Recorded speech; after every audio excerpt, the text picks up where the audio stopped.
அனைவருக்கும் வணக்கம். இன்னைக்கான கிரிக்கெட் அப்டேட்டில் நாம் பார்க்க போகிற ரொம்ப ரொம்ப முக்கியமான ஒரு பயனுள்ள பரபரப்பான அப்டேட் என்ன அப்படின்னு பார்த்தீங்கன்னா, இந்தியாவுக்கு எதிரான 3வது T20 போட்டியில் இங்கிலாந்து அணி 26 ரன்கள் வித்தியாசத்தில் அபார வெற்றி பெற்றிருக்கு. இந்த வீரர் இந்த அணியில் இருக்கிறது எங்களுக்கு கிடைச்ச அதிர்ஷ்டம் அப்படின்னா இங்கிலாந்து கேப்டன் பட்லர் ஒரு அதிரடியான பேட்டியும் கொடுத்துருக்காரு. இது குறித்த பல்வேறு முக்கிய தகவல்கள் தற்போது வெளியாகியிருக்குங்க. அது குறித்த முழுமையான தகவலோடு இன்னும் சுவாரஸ்யமான பரபரப்பான கிரிக்கெட் அப்டேட்ஸை நீங்கள் தொடர்ந்து தெரிஞ்சுக்க வீடியோவை ஸ்கிப் பண்ணாமல் கடைசி வரைக்கும் பாருங்கள். இந்த பதிவு உங்களுக்கு மிக பயனுள்ள விகிதத்தில் இருக்கும்.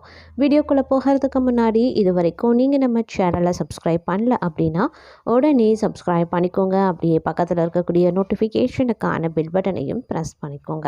சரி நேர்களே, வாங்க வீடியோக்குள்ளே போகலாம். இந்தியாவுக்கு எதிரான 3வது T20 போட்டியில் இங்கிலாந்து அணி 26 ரன்கள் வித்தியாசத்தில் அபார வெற்றி பெற்றிருக்கு. இதன் மூலமாக இங்கிலாந்து அணி இந்த தொடரில் முதல் வெற்றியை பெற்றிருக்காங்க அப்படின்னு சொல்லலாம். இது குறித்து கருத்து தெரிவித்திருக்கக்கூடிய இங்கிலாந்து அணி கேப்டன் ஜாஸ் பட்லர் என்ன சொல்லியிருந்தார் அப்படின்னா, எங்களுடைய அணி பவுலர்கள் என்று மிகச்சிறப்பாக பந்து வீசியிருந்தாங்க. தங்களுடைய திறமையை அவர்கள் வெளிக்காட்டியும் இருக்காங்க. எங்களுடைய அணியில் ஆதில் ரசீத் மிகவும் முக்கியமான வீரராகவே இருக்கார். அவரிடம் நிறைய பந்து வீச்சு வகைகளும் இருக்கு. பந்தின் வேகத்தையும் மாற்றி வீசுவார். அதில் ரசீத் எங்கள் அணியில் இருப்பது எங்களுக்கு கிடைத்த அதிர்ஷ்டமாகவே நான் நினைக்கிறேன். ஜோப்ரா ஆர்ச்சர் குறித்து அதிகம் பேச தேவையில்லை. எங்களுடைய அணியின் சூப்பர் ஸ்டார் அவர் தான். தொடர்ந்து ஒரே மாதிரி அபாரமாக செயல்பட்டு வருகிறார். ஒரு நாள் 60 ரன்களுக்கு சென்றால் அடுத்த நாளே அவர் மீண்டும் கம்பேக் கொடுத்து விடுவார். எங்கள் அணியுடைய தொடக்க வீரர் அதிரடியாக விளையாடக்கூடியவர்.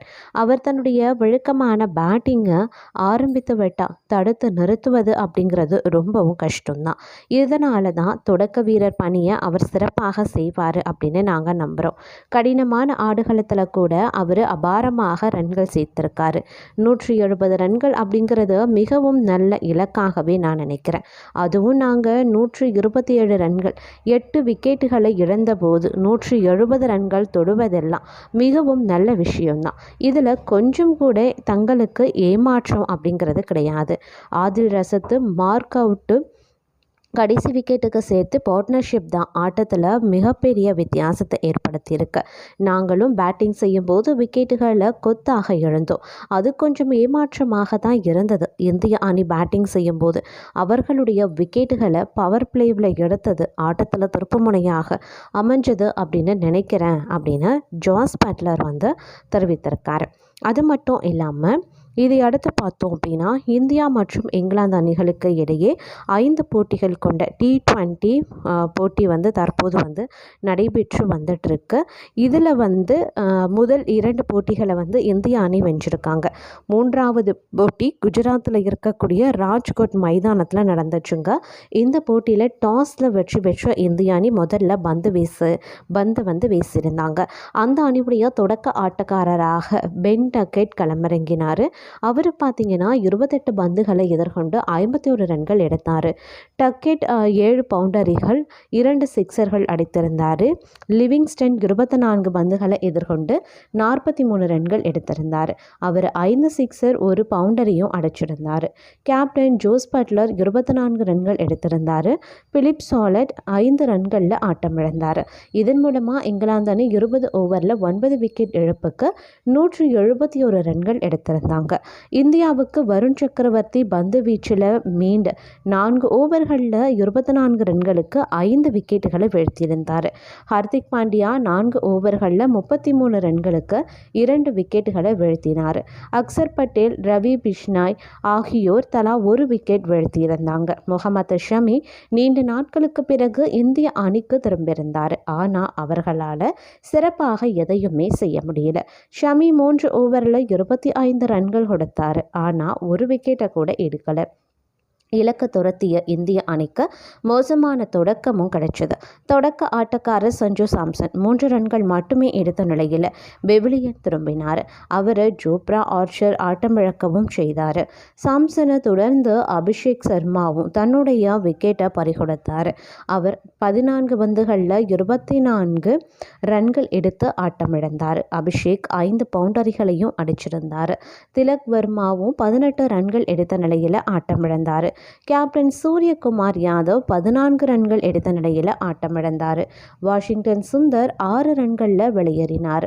சீரான இடைவெளியில் விக்கெட்டுகள் விழுந்த வண்ணமே இருந்திருக்கு.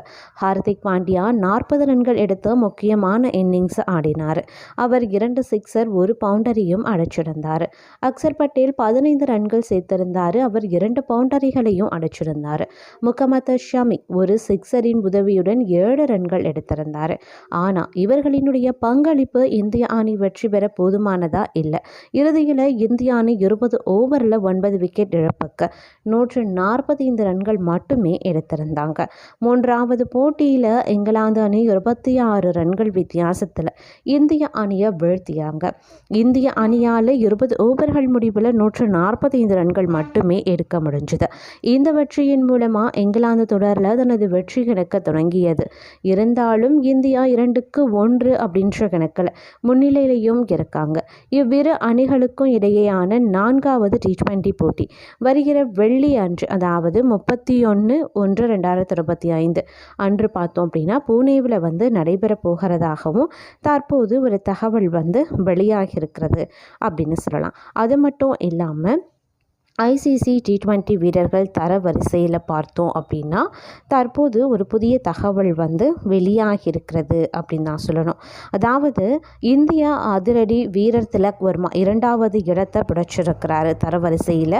பட்டியலில் ரோஹித் சர்மா 66வது இடத்துலையும் விராட் கோலி 70வது இடத்துலையும் இருக்காங்க.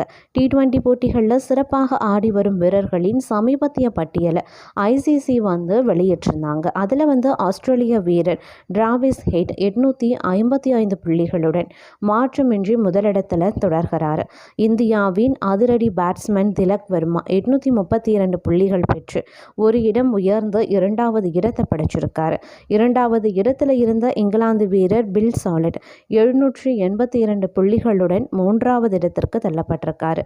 இந்தியாவின் சூரியகுமார் யாதவ் 763 புள்ளிகளுடன் 4வது இடத்தில் நீடிக்கிறார்.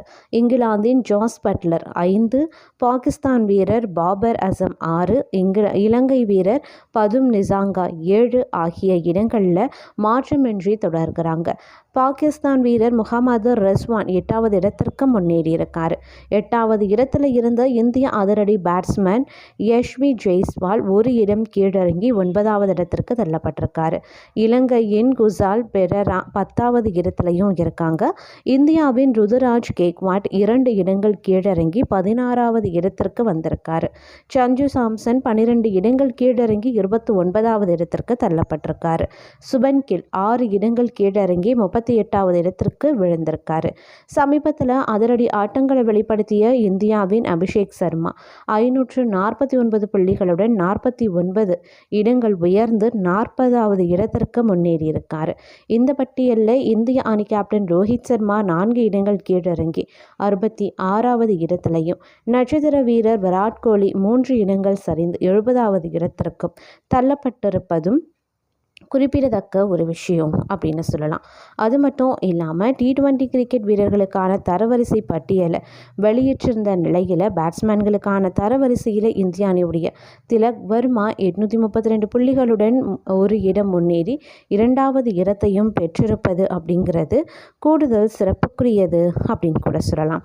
அது மட்டும் இல்லாமல் தற்போது பார்த்தோம் அப்படின்னா இந்தியா இங்கிலாந்து 3வது T20 போட்டி டாஸ் மற்றும் அணி வீரர்களினுடைய விவரங்கள் வெளியான நிலையில் தற்போது பார்த்தோம் அப்படின்னா இந்தியா மற்றும் இங்கிலாந்து அணிகளுக்கு இடையிலான 3வது T20 கிரிக்கெட் போட்டி ராஜ்கோட் மைதானத்தில் நடந்திருக்க நிலையில் சற்று முன் டாஸ் போடப்பட்டு விளையாட்டும் ஆரம்பிச்சிருந்தது. இதில் யார் யார் பங்கேற்றிருந்தாங்க இந்திய அணி வீரர்களும் இங்கிலாந்து அணி வீரர்களும் அப்படின்னு பார்த்தோன்னா இந்திய அணியில் பார்க்க பார்க்கும்போது சஞ்சு சாம்சன், அபிஷேக் சர்மா, திலக் வர்மா, சூரியகுமார் யாதவ், ஹார்திக் பாண்டியா, ருது ஜூரல், அக்சர் பட்டேல், வாஷிங்டன் சுந்தர், ரவி பிஷ்னாய், ஷமி, வருண் சக்கரவர்த்தி ஆகியோரும்.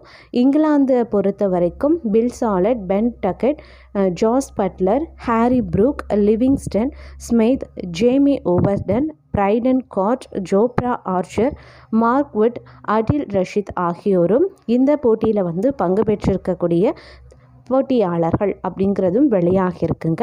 வியூவர்ஸ், இந்த பதிவை பற்றி நீங்கள் என்ன நினைக்கிறீங்க அப்படிங்கிற உங்களுடைய தனிப்பட்ட கருக்களை மறக்காமல் கமெண்ட் பாக்ஸில் தெரியப்படுத்துங்க. இது போன்ற சுவாரஸ்யமான பரபரப்பான கிரிக்கெட் அப்டேட்ஸை தொடர்ந்து தெரிஞ்சுக்க நம்ம சேனலை மறக்காமல் சப்ஸ்கிரைப் பண்ணிக்கோங்க.